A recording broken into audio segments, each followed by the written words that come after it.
When you play the Game of Thrones, you Subscribe and like. or you die. There is no middle ground. Alright, hello YouTube, welcome back to the Grease Comms YouTube channel. In today's video, we're going to be talking about Theon Greyjoy. Now, this is going to be a series if you guys like it enough, so let me know down in the comments already.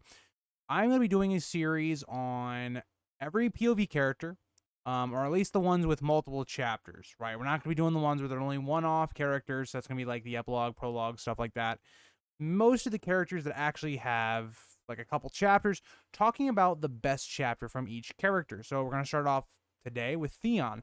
If you guys like this idea, if you guys want to see more of it, let me know down in the comments, because I won't do the series if you guys don't have a decent amount of interest in it, so let me know.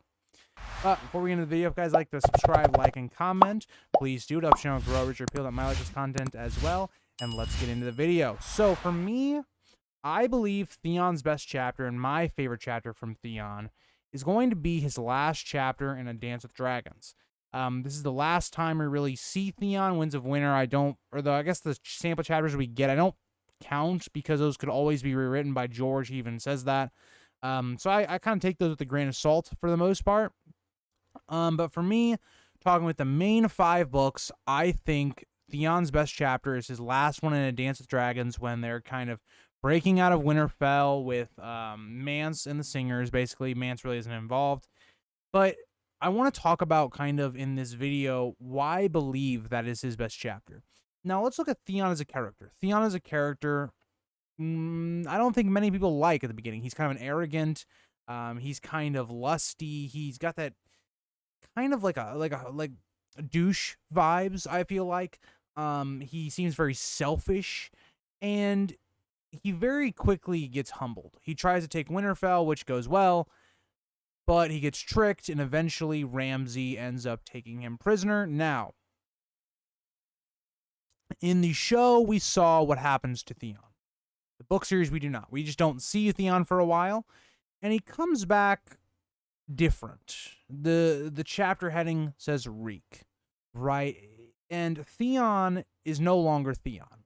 He's this man that's very hollow. He's not even a man at this point. He's looks aged incredibly, to the point where people don't believe this is Theon anymore, because he was always a very handsome guy. The girls kind of liked him. And we see him with missing fingers. We see parts of him flayed. He is missing some of his toes. He's desperate enough to where he's eating rats. And if you look at the culmination of all of the mental and physical abuse we've seen Theon go through, why I think that was important to establish for why I think this is the best chapter, because this is the chapter that Theon becomes Theon again, right? This is a thing that's been set up. It is the real conclusion, I would almost say, of Theon's story through the first 5 books, right? Where he's kind of going back to his redemptive arc. He helps save Jane.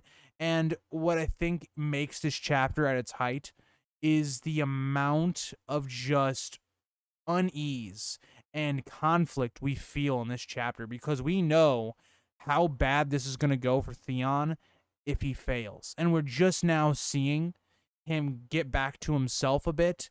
This is even remarked by the heading of the title. It no longer says Reek or something along those lines. It says Theon, which is something that, it to me, makes it apparent that this is his redemptive arc now.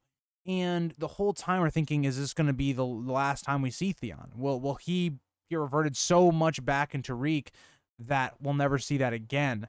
And the whole amount of tense stuff going on right now, because even the people around Ramsay don't believe that Theon could ever become Theon again, right? We're seeing how they even get into Jane's kind of quarters, and we're even reminded again how bad of a person Ramsay is and how much he hurts people, as we see Jane Poole is on her way to becoming Reek, in a sense, where she believes that this is a trick, some sort of trap to test her as they're trying to get her, out of the castle. And we're also in this chapter kind of shown how much unease is going on within Winterfell as a whole. And I think it's a great kind of conclusion to the Winterfell story for Dance with Dragons to me. And I don't think there's going to be a ton of Dance with Dragons or Feast for Crows best chapters in this series. This is one where I think it definitely is one. Theon to me has one of the strongest point of view characters within A Dance with Dragons, and to me, this whole chapter has just been a building thing throughout the entire book, where slowly I feel like each chapter we see more of Theon, where there's a lot of Reek still in every chapter, but we start seeing more of Theon, and we see Theon kind of risking himself for Jane, where this is something book 1 Theon or even book 2 Theon would never have done. Theon would never have put himself in harm's way to save someone like Jane, where he could possibly die, or even worse, right? And I think it's the culmination of all the things that Theon has been done to him. He doesn't want to continue happening to someone like Jane, who he kind of grew up with. So it's really great to me that this chapter is the best one for Theon. I don't think it's going to be Theon's best chapter by the series conclusion.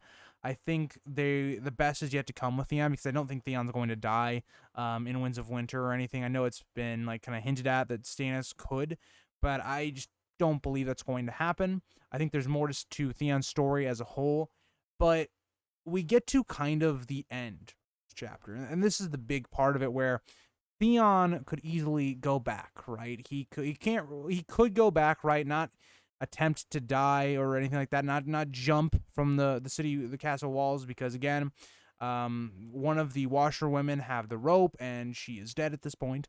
So again, can't go back. They have archers shooting at them. So Theon and Jane Poole end up jumping from the wall. And this to me is the moment Reek is finally gone. Right, where maybe if Theon was to come face to face again with Ramsay, some Reek would come back.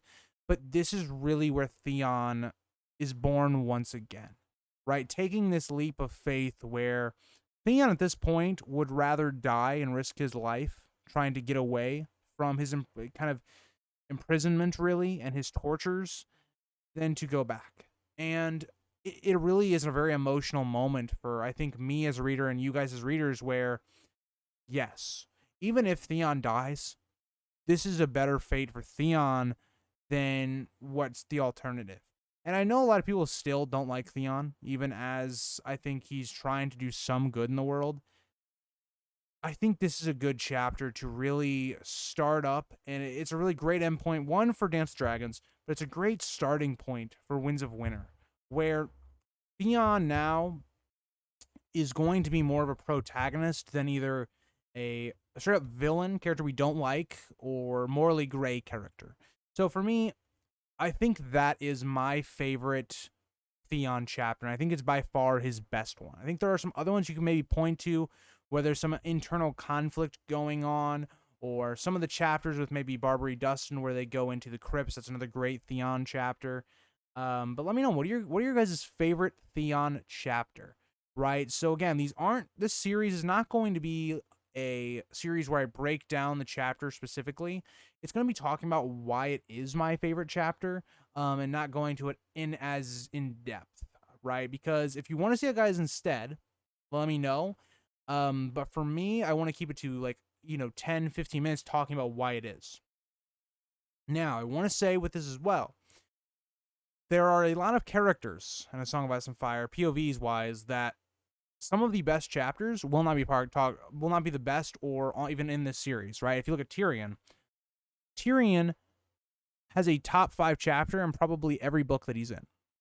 So it's tough there. Catelyn is a character that has has Renly's Peaches chapter, which I think is a top 10 chapter, and the Red Wedding, which I think is the best chapter. So again, let me know what you guys think on the future of doing this series and as a whole. And I will see you guys all in the next video. Bye, guys. If you think this has a happy ending, you haven't been paying attention.